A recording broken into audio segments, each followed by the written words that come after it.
I was like a clown. I was almost like the class chameleon. So that really hit me the most when I realized I didn't really know who I am until I found Christ. At the age of 15, He broke down my heart and squeezed out every living purpose I have. And then when He revealed it to me, there was nothing. I had no purpose. I was born in a refugee camp in Thailand called Thai Camp. My sister and my brother, I heard stories that they were able to live a peaceful life until my brother was only like 3 years old, 4 years old. They told me that they had to run from the genocide that was happening. Just like me coming to the U.S. when I was 3 years old, they went to a refugee camp when they were 3 years old.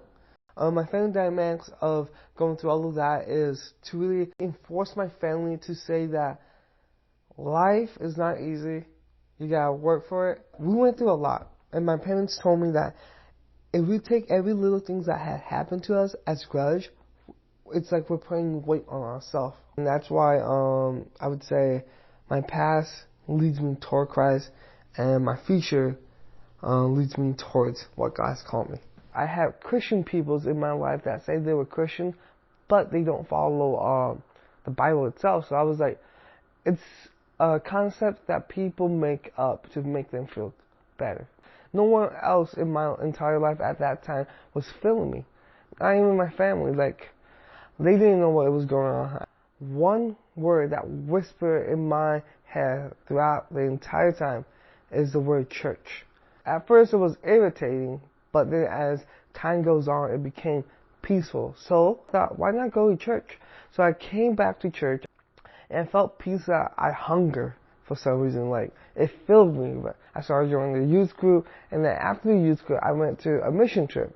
So I told my youth pastor at that time at that church, saying, hey, I felt disturbed right now. I feel like I want to accept Christ.